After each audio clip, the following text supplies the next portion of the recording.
საღამო მშვიდობის ძვირფასო მსმენელებო, ეთერშია გადაცემა პროფესიული განათლების ნავიგატორი, მე მისი წამყვანი თაისი ბოშვილი გახლავართ და ტრადიციულად ყოველ ოთხშაბათს საღამოს 19 საათსა და 10 წუთზე ჩვენ ვსაუბრობთ პროფესიული განათლების შესახებ. დღევანდელი თემა დავაანონსეთ, რომ ინტეგრირებულ განათლებას შეეხებოდა ინტეგრირებულ განათლებას სკოლებში, რომელიც სიახლეა ჩვენი ქვეყნისთვის და სულ რაღაც ნახევარი წელია, რაც დაინერგა საჯარო სკოლებში. უფრო დეტალურად ამ თემას ჩვენ გავშლით ჩვენ სტუმართან ერთად, რომელიც გახლავთ პროფესიული უნარების სააგენტოს სტრატეგიული კომუნიკაციების მენეჯერი დავით გვეტაძე. დავით, მოგესალმებით. დიდი მადლობა სტუმრობისთვის და თქვენი დროისთვის. მადლობა მოწვევისთვის. მივესალმები მსმენელს. სიამოვნებით ვისაუბრებთ მნიშვნელოვან თემებს. დიდი მადლობა. თემა მართლა ძალიან მნიშვნელოვანია, დავით, რადგან ეს არის ინიციატივა, რომელიც სულ ახალია ფაქტობრივად და წელს დაინერგა საჯარო სკოლებში. ამ თემაზე ჩვენ ვისაუბრეთ პირველ გადაცემაში, წელს ჩემი პირველი გადაცემა მესამე სეზონის სექტემბერში სწორედ ამ თემით გაიხსნა და თქვენ იყავით ჩემი სტუმარი. მოდით რომ შევახსენოთ მაინც პროექტის შესახებ ჩვენს მსმენელებს თავი და მოგვიყევით ამ პროექტზე უფრო ზოგადად და მე სიღრმეებში ჩავიდეთ. გისმენთ ყურადღებით. პირველ რიგში მიხარია რომ დამებედა თქვენთან სტუმრობა და რა თქმა უნდა სასიამოვნოა. უკვე მეორედვარ აქ. დავიწყოთ იმით რომ გასული სასწავლო წლის დასაწყისში უკვე სექტემბრიდან პირველად საქართველოში საჯარო სკოლებში შევიდა პროფესიული განათლება. განათლების სამინისტროს და უშუალოდ მინისტრის ინიციატივით მოგეხსენებათ გასულ წელს ესე ვთქვათ ცხადი გახდა და პრეზენტაცია იყო პროფესიული განათლების განვითარების ახალი ხედვის და სწორედ ამ ახალი ხედვის ფარგლებში ერთ-ერთი ინიციატივა გახლდათ საჯარო სკოლებში პროფესიული განათლების ხელმისაწვდომობა და დღეის მდგომარეობით ჩვენ უკვე საქართველოში საპილოტო რეჟიმში 20 საჯარო სკოლაში დავნერგეთ პროფესიული განათლების ინტეგრირებული პროგრამები. ძალიან მოკლედ რომ ვთქვათ, ეს გახლავთ ეროვნულ სასწავლო გეგმასთან ინტეგრირებული პროგრამები, რაც ნიშნავს იმას, რომ მოსწავლეებს საბაზო განათლების საფეხურის დასრულების შემდგომ შესაბამისად მე-11 და მე-12 კლასში. კი, ახლა უკვე ვიცით, რომ საბაზო საფეხური 10 კლასია შეიცვალა. დიახ, 10 კლასის განათლების შემდგომ მე-11 მე-12 კლასში უკვე საშუალება მიეცათ სექტემბრიდან, რომ პროფესიულ პროგრამაზე ისწავლონ და საკუთარ სკოლაში გახდნენ სტუდენტები.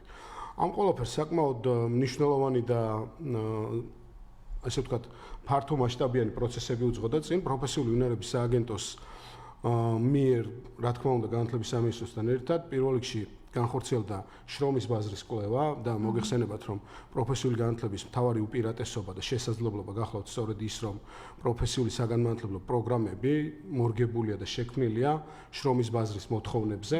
შესაბამისად, პირველ რიგში სწორედ ბიზნესის და შრომის ბაზრის კვლევების საფუძველზე განისაზღვრა სამიზნე, ასე ვთქვათ, პროფესიები, რომლებზეც გახლავთ კონკრეტულად მოთხოვნა შრომის ბაზარზე. შესაბამისად, ამის შემდგომ უკვე ჩვენ მქონდა კომუნიკაცია მათ შორის საკმაოდ მჭიდრო და თქვენ გახსოვთ, რომ ჩვენ წინა გადაცემაში საუბრობდით, რომ სკოლების ბაზაზე, მათ შორის მოსწავლეების და მშობლების ჩართულობით, ასევე მათთვის წარდგენილი იქნა აღნიშნული პროფესიები და სკოლებს საქართველოს მასშტაბით მიეცათ შესაძლებლობა, რომ თავად შეერჩიათ მათთვის სასურველი პროგრამები და სწორედ ამ პროგრამებზე შემდგომში, რა თქმა უნდა, შესაბამისი დადგენილი წესით, უნარების სააგენტომ უზრუნველყო, რომ სკოლებს გაევლოთ ავტორიზაცია დადგენილი წესით, რადგან მოგეხსენებათ, რომ პროფესიულ საგანმანათლებლო პროგრამის განხორციელებას შესაბამისი ავტორიზაცია ჭირდება. ამ ავტორიზაციის მიღების შემდგომ ყველა სკოლა აღიჭურვა თანამედროვე ტექნოლოგიებით და შესაბამისი ინვენტარით და დაიწყო უკვე პროგრამების განხორციელება. მოდით პროგრამებზე ვკითხავთ, ჩაგეჭრებით. რომელი პროგრამები იყო შერჩეული, ესე თუ ძალიან ბევრი არ არის, რომ ჩამოთვალოთ, რომ ჩვენი მსმენელისთვის იყოს. აქ მნიშვნელოვანია, რომ რეგიონის დონეზეც მოთხოვნა, ბაზრის მოთხოვნები განსხვავებულია. მაგალითად, აჭარაში ჩვენ ვიცით, რომ ტურიზმის სექტორი გაცილებით აქტუალურია, ვთქვათ, შესაძლებელია ყველა ქალაქს თავისი სპეციფიკა ჰქონდეს, თუმცა პირველ ეტაპზე დაინერგა სკოლებში 6 პროგრამა, ეს გახლავთ front-end development-ი, გახლავთ კომპიუტერული ქსელები და სისტემები, გრაფიკული დიზაინი, მებაღეობა და ბაღის დიზაინი, სარესტორნო მომსახურება და სასტუმრო საქმე. საკმაოდ ფართო სპექტრია პროგრამების წარმოდგენილი. ამასთან უნდა აღინიშნოს, რომ ინტეგრირებული პროფესიული პროგრამები ზოგადად პროფესიული განათლების სექტორისთვის არ ახალია და ის უკვე 2021 წლიდან 20 წლიდან თუ არ ვცდები აქტიურად ხორციელდება, თუმცა სასკოლო ბაზაზე ეს მაინც ახალი გახლავთ, რა თქმა უნდა. პრიორიტეტები რა აქვს, როდესაც სკოლაში შედის პროფესიული განათლება და შენთან მოდის, შენ საკლასო ოთახში შემოდის. ეს ალბათ გამოიკვეთა ხო ამ შეხვედრების ფონზე, რომელიც თქვენ არაერთი შეხვედრა გქონდათ რეგიონის მასშტაბით, ვიცი რომ ჩადიხართ სკოლებში. რა იყო ეს პრიორიტეტი? საინტერესო საკითხია. პირველ რიგში რეალურად ეს გახლავთ ხელმისაწვდომობის გაზრდა პროფესიულ განათლებაზე, როგორც თქვი, ინტეგრირებულ პროგრამებზე, პროფესიულ საგანმანათლებლო დაწესებულებებში და კოლეჯებში მოთხოვნა საკმაოდ მაღალია და კონკურენციაა ძირითადად. თუმცა, შემაბრკოლებელ ფაქტორს მოსავლისთვის ამ შემთხვევაში წარმოადგენდა ის, რომ მოსავლეს უწევდა აქამდე თავისი სასკოლო შენობის მეგობრებთან გამომშვიდობება და კოლეჯში სწავლის გაგრძელება და ამ შესაძლებლობით უკვე ეს პრობლემა ეგრეთ წოდებული მოიხსნა და პირიქით დამატებითი ბარიერები არ არსებობს. სკოლა თავად არის პროგრამის განმახორციელებელი, რაც ნიშნავს იმას, რომ მოსწავლეებისთვის ეს არის შესაძლებლობა თავისავე სკოლაში გახდეს სტუდენტი და დაეუფლოს მოთხოვნად პროფესიას, რაც ყველაზე მნიშვნელოვანია. მთავარი გამოწვევა ასე ვთქვათ, ამოცანა ამ პროექტის განხორციელების გახლავთ ის, რომ ჩვენ კონკრეტული ახალგაზრდები მოვამზადოთ შრომის ბაზარზე კონკურენტუნარიანი წარდგენისთვის. პროფესიული განათლება მოგეხსენებათ, რომ პრაქტიკული სწავლებით გამოირჩევა და ძირითადი უპირატესობა ერთ-ერთი სხვა ბევრ უპირატესობასთან ერთად გახლავთ ის, რომ სტუდენტი პრაქტიკულ გარემოში, იმიტირებულ სასწავლო გარემოში იღებს განათლებას, შესაბამისად ის ცოდნასთან ერთად იღებს გამოცდილებას და დასაქმების ბაზარზე არის ნამდვილად მოთხოვნადი და კონკურენტუნარიანი. მოდით მაშინ ახლა შედეგების ნაწილზე გადავიდეთ, რაც ძალიან მნიშვნელოვანია. ახლა ზოგადად პროექტზე ვისაუბრეთ და ჩემთვის ძალიან საინტერესო, ახლა, როდესაც გქონდათ ვიზიტები სკოლებში, უკვე შედეგებმა რა დაგანახათ, რა შედეგებია, მოსწავლეების უკავშირი როგორია, სტუდენტების უკაცრავად, მათ უკვე სტუდენტები ქვიათ, ხო? სტატუსი მოსწავლის უწყდებათ. ცოტა მათაც უჭირთ ხოლმე ამის დაჯერება, მაგრამ ნელ-ნელა სასწავლო პროცესი თვითონ აგრძნობინებს, რომ ისინი სტუდენტები არიან. და თვითონ ამ ვიზიტებისაც რა გამოიკვეთა, მოდით ამაზეც რომ პირველ რიგში უნდა აღინიშნოს, რომ საპილოტო რეჟიმში მიმდინარეობს ამ პროგრამების დანერგვა და მნიშვნელოვანია, რომ აი ამ საპილოტო პერიოდში პერიოდულად და დინამიკაში პროცესს დავაკვირდეთ და პროცესში არსებულ გამოწვევებს ვუპასუხოთ მყისიერად, ეს არის ჩვენი ამოცანა.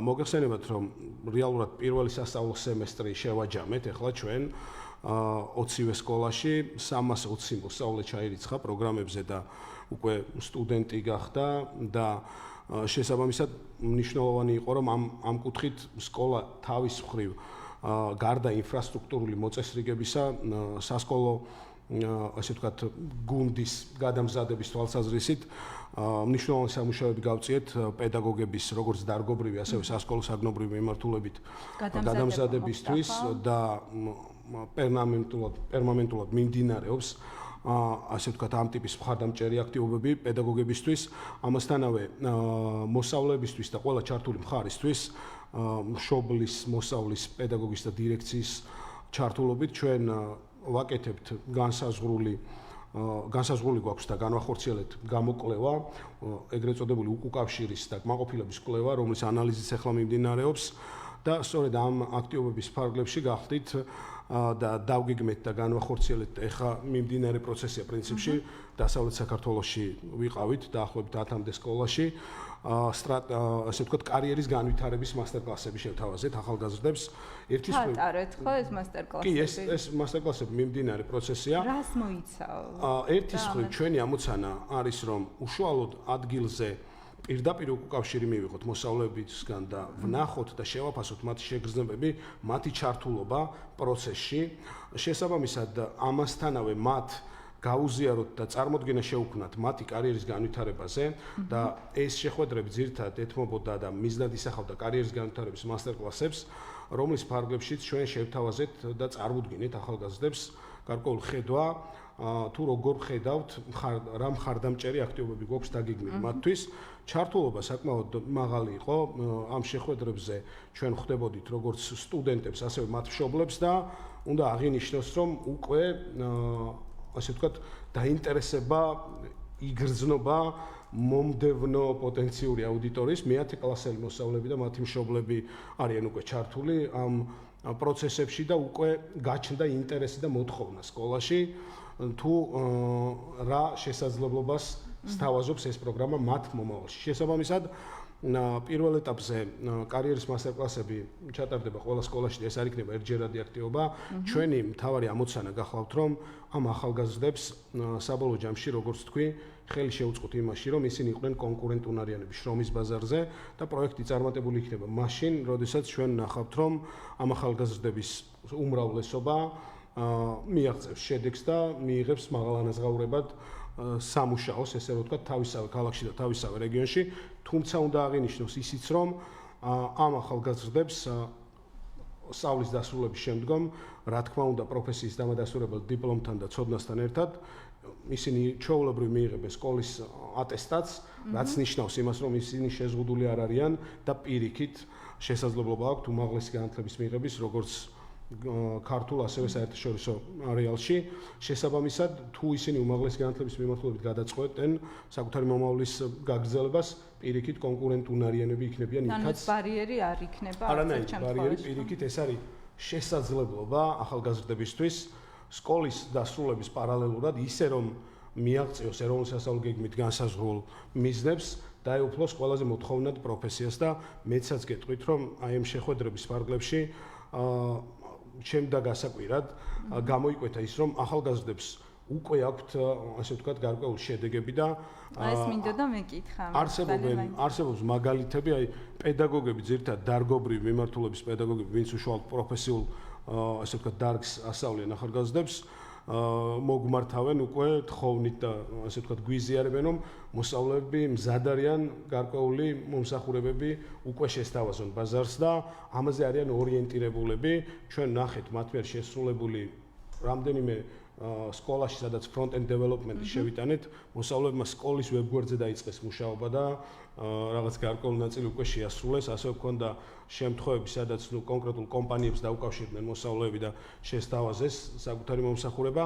ამისთვის, რა თქმა უნდა, სააგენტოს აქვს გეგმა, რომელიც თავიდან ბოლომდე გაწერილია აქტივობებით, რაც საბოლოო ჯამში პირველ ეტაპზე, ამ ეტაპზე მიზნად ისახავს, რომ მკვეთრად გავაცნოთ შრომის ბაზარი ამ ახალგაზრდებს და კონკრეტული აქტივობები არა მხოლოდ სკოლის ბაზაზე, არამედ უშუალოდ სამუშაო გარემოში გადაინაცვლონ მათ და გარკვეული გამოცდილებები მიიღონ, რაც საბოლოო ჯამში ხელს შეუწყობს და ფაქტიურად მიგვიყვანს იქამდე, რომ ეს ახალგაზრდები მიაღწევენ მიზანს და უკვე შრომის ბაზარს შეთავაზებენ საკუთარ, ასე ვთქვათ, საკუთარ თავს და საკუთარ პროდუქტს.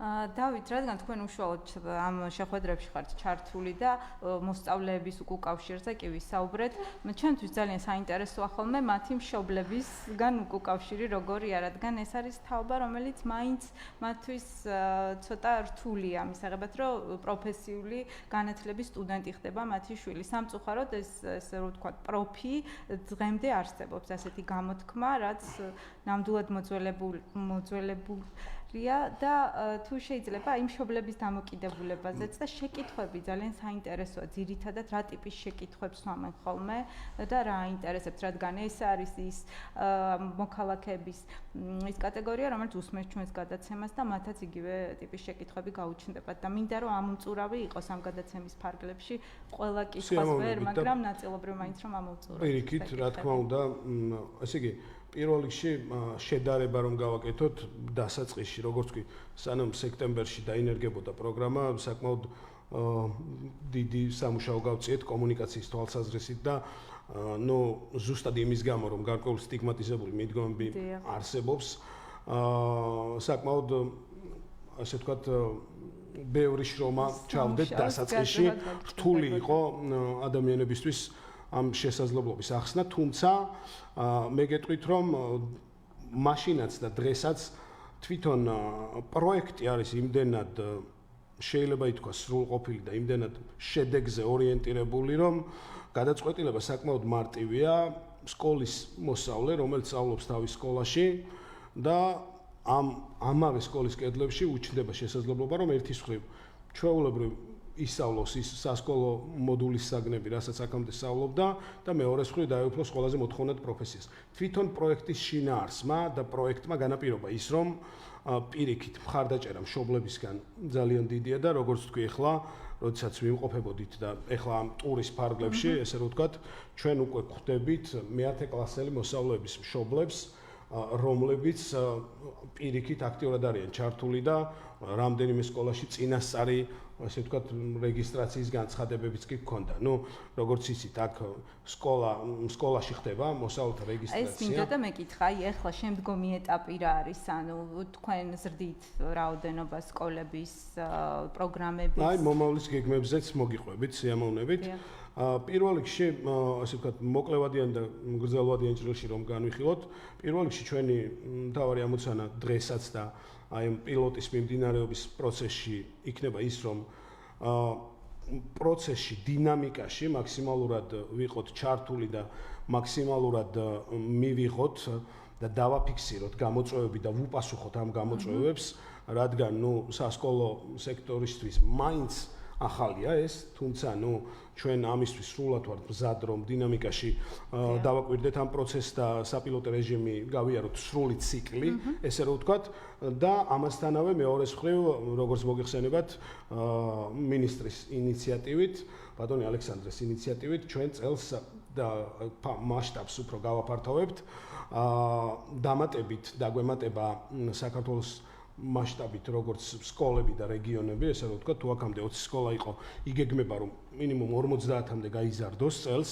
ამ სკოლების რაოდენობა და რა თქმა უნდა, როგორც ვთქვი, დასაწყისში 6 პროგრამაა დღეის მდგომარეობით, მაგრამ გაიზრდება პროგრამებიც, რადგან როგორც ვთქვით, მოთხოვნა რეგიონის სპეციფიკიდან გამომდინარე სამუშაო ბაზარზე განსხვავებულია, შესაბამისად უნდა ველოდოთ სკოლების რაოდენობის ზრდას და ხელმისაწვდომობის გაზრდას პროფესიულ განათლებაზე და მეორეს მხრივ უნდა ველოდოთ დამატებითი, ასე ვთქვათ, ახალი პროფესიების შემოსვლას აი ამ ინტეგრირებული პროგრამების ბაზაზე.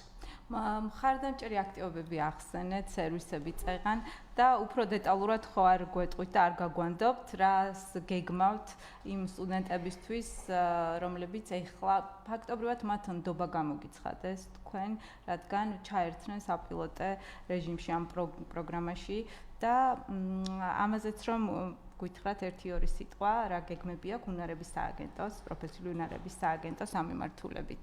სიამოვნებით. პირველ რიგში თავარი პრინციპი ამ ყველაფრის არის, რომ პროცესში დინამიურად ვიყოთ მუდმივად კავშირზე მათთან და ვაკონტროლოთ პროცესში არსებული გამოწვევები და ვუპასუხოთ ამ გამოწვევებს. ამ კუთხით ერთის მხრივ გახლავთ ის, რომ პერმომენტული გადამზადების და ესე ვთქვათ, განვითარების ხელშეწყობა პედაგოგებისთვის, თუნდაც პედაგოგებისთვის და თუნდაც საგანმანათლებლო რესურსების დონეზე, ეს რესურსები, რა თქმა უნდა, საჭიროებს განვითარებას და საბოლოო, ესე ვთქვათ, საბოლოო დახვეწას სრული ციკლის გასვლის შემდგომ. პირველი ნაწილი ეს არის, მეორე და მთავარი, როგორც თქვი, ჩვენი ამოცანა არის ის, რომ ამ ახალგაზრდებს ერთის მხრივ მივცეთ პროფესია, რომელიც მოთხოვნადია ბაზარზე და მეორეს მხრივ მივცეთ უნარები იმისა, რომ ბაზარზე კონკურენტუნარიანად წარდგეს, ანუ საკუთარი პროფესიის გამოყენების და ბაზარზე შეთავაზების უნარები მივცეთ.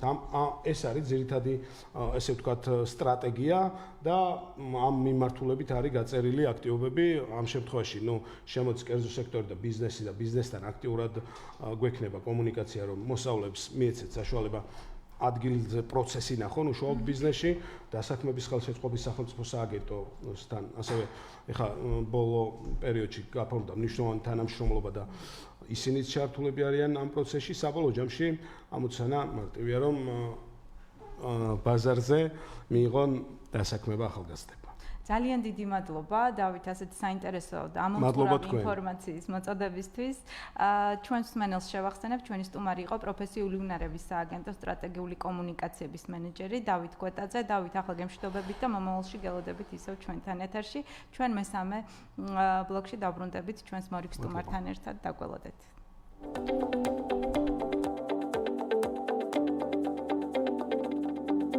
გადაცემა პროფესიული განათლების ნავიგატორი თაისი ბუშვილთან ერთად. რეკლამა რადიო კომერსანტზე. სილკპოსტი სახმელეთო ამანათების საქართველოში. გამოიწერეთ ამანათები ჩვენთან და ისარგებლეთ სწრაფი სერვისითა და ბიუჯეტური ფასებით. დარეგისტრირდით. ჩვენი ვებგვერდის მისამართია: www.silkpost.g. მიიღე გარანტირებულად დაბალი ფასები მედიკამენტებზე PSP-ში ყოველ დღე. დამატებითი ფასდაკლება ყოველ სამშაბათს, ოთხშაბათს და პარასკევს. PSP, ჩემი ოჯახის საფთიაქი. ორბი ჯგუფი გთავაზობთ კომერციულ ფართებს ბათუმში უკვე აშენებულ 8 სხვადასხვა პროექტში. თქვენ შეგიძლიათ შეიძინოთ ან იქირავოთ კომერციული ფართები წამყვან ლოკაციებზე განთავსებულ პრემიუმ კლასის პროექტებში. კომერციული ფართები ორბი სიტიში. კომერციული ფართები ორბი ბიჩ თაუერში. კომერციული ფართები ორბი რეზიდენსში. კომერციული ფართები ორბი პლაზაში. კომერციული ფართები ორბი სიტაუერში. კომერციული ფართები ავანგარდ ბაი ორბიში. კომერციული ფართები კომფორტ ბაი ორბიში. კომერციული ფართები ავენიუ ბაი ორბიში. თქვენ შეგიძლიათ შეიძინოთ ან იქირაოთ კომერციული ფართები წამყვან ლოკაციებზე განთავსებულ პრემიუმ კლასის პროექტებში. დამატებითი ინფორმაციისთვის დაგვიკავშირდით 511 521 521 511 521 521 ან გვეწვევთ ვებგვერდზე orbi.g. რეკლამა რადიო კომერსანტზე. გადაცემა პროფესიული განათლების ნავიგატორი თაისი ბუშვილთან ერთად.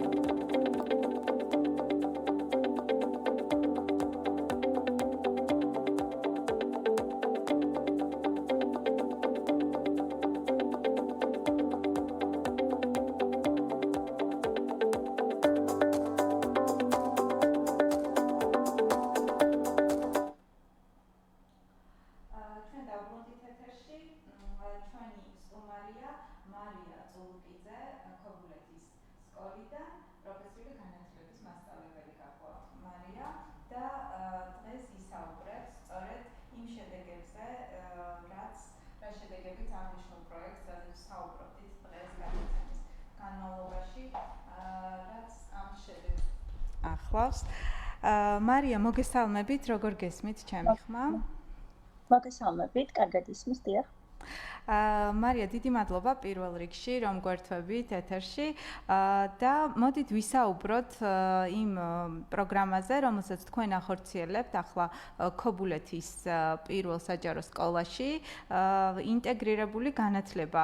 თქვენთვის როგორც მასწავლებლისთვის ვიცი, ეს არ არის სიახლე, რადგან ერთ-ერთი წარმატებული კოლეჯის მასწავლებელი ხართ ამ მიმართულებით, მაგრამ მოდით მოგვიყევით რა სიტუაცია დაგვხვდათ სკოლაში, როდესაც პირველად შეხვდით სტუდენტებს, რომლებისთვისაც რასაკვირველია სიახლე იყო ინტეგრირებული განათლება.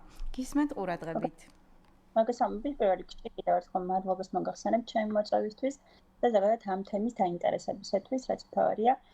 დიახ, როგორც აღნიშნეთ, მე პროფესიულ განათლებაში როგორც პროფესიული მასწავლებელი უკვე 13 წელია მოღვაწეობ.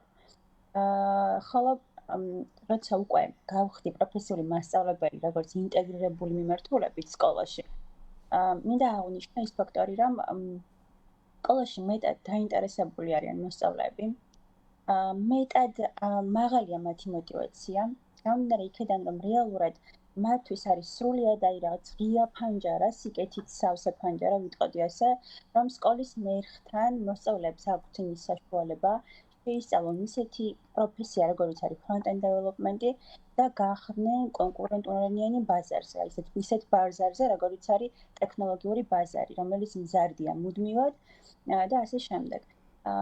გამომდინარე იქიდან, რომ 13 წელია პროფესიული მასწავლებელი ვარ, ეხლა თითქოს რაღაც ახალი ეტაპი გაჩნდა ჩემ ცხოვრებაში, ახალი ფურცელი გადაიშალა, იმიტომ რომ მე მათთან ერთად გავდივარ რაღაც ახალ ამბავს.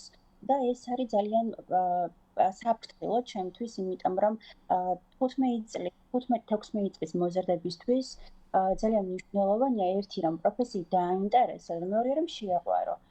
თუ მოზარდი არ შეიყვარებს პროფესიას, ვერც ისწავლის. ნუ ეს არის ჩემი აზრი. და ძალიან სიფრთხილით ასე ვთქვათ, ვეკიდები ამ ამბავს და ვუყურებ, იმიტომ რომ ერთია რომ ადამიანებს ასწავლო და მეორეა რომ შეაყვარო პროფესია. ეს ახლა ამ პირველ ეტაპზე ვფიქრობ, რომ გამართლებული 100%-ით, იმიტომ რომ სულ რაღაც 6 თვეც არ არის ჯერაც მიმდინარეობს ერთ-ერთ სკოლაში პროგრამა, ინტეგრირებული პროგრამა front-end development-ი, როგორც აღნიშნე, და უკვე ძალიან ბევრი წარმატებული მაგალითები გვაქვს, როგორც უკვე ეს მოსწავლეები ფრილანსერად მუშაობენ პატარ-პატარა პროექტებზე. მოდით აი ამ წარმატებული მაგალითები ახსენეთ და უფრო დეტალურად რომ ვისაუბროთ ამ წარმატების მაგალითებზე, თუნდაც 1-2 მაგალითი რომ მოგვიყვეთ. კი ბატონო, მაგრამ ჩვენ გვაქვს ძალიან კარგი ერთი მაგალითი იმისა, რომ როგორც ჩვენ მაყურებლისთვის ცნობილი ფაქტია, საქართველოს მასშტაბით, მთელი მსოფლიოს მასშტაბით, მაგრამ ასევე საქართველოს მასშტაბით იმართება ყოველწლიურად NASA Space Up Challenge-ი, ესეთი ჰაკათონი. სადაც მენტორი გახლავართ მე ყველა წელს აჭარის რეგიონში და დღეს წელს გადავწყვიტე, რომ ეს ბავშვები ჩამერთო ამ პროცესში, იმიტომ რომ ყოფილიყო მათთვის რაღაც გამოცდილების მომცემი ამბავი და დაფიქსირდა ძალიან ისეთი საინტერესო ფაქტი, რომ ჟიურისთვის გახდა ყველაზე მოწონებადი პროექტი აი ამ ბავშვების პროდუქტი, რომელიც გულისხმობდა შემდეგს აი ამ ბავშვებმა შექმნეს ინოვაციური თამაშის ინტრო ხელოვნური ინტელექტის დახმარებით, რომელმაც მართლაც გაანცვიფა ჟიური. მარია, ძალიან დიდი მადლობა ჩართვისთვის და ესეთი საინტერესო ინფორმაციის მოწოდებისთვის. მე დაგემშვიდობებით, რადგან ჩვენი საეთერო დრო ამ მასობაში ამოიწურა. თუმცა მომავალში იმედი გვაქვს უკვე სტუდიაში გვესტუმრებით და შეძლებთ რომ მოახერხოთ ჩამოსვლა ჩვენთან. ჩვენს მსმენელს კი შევახსენებ, ჩვენი სტუმარი იყო მარია წულუკიძე, პროფესიული განათლების მასწავლებელი ქობულეთიდან. მე მომავალ 4 შაბათამდე გემშვიდობებით, ნახვამდის.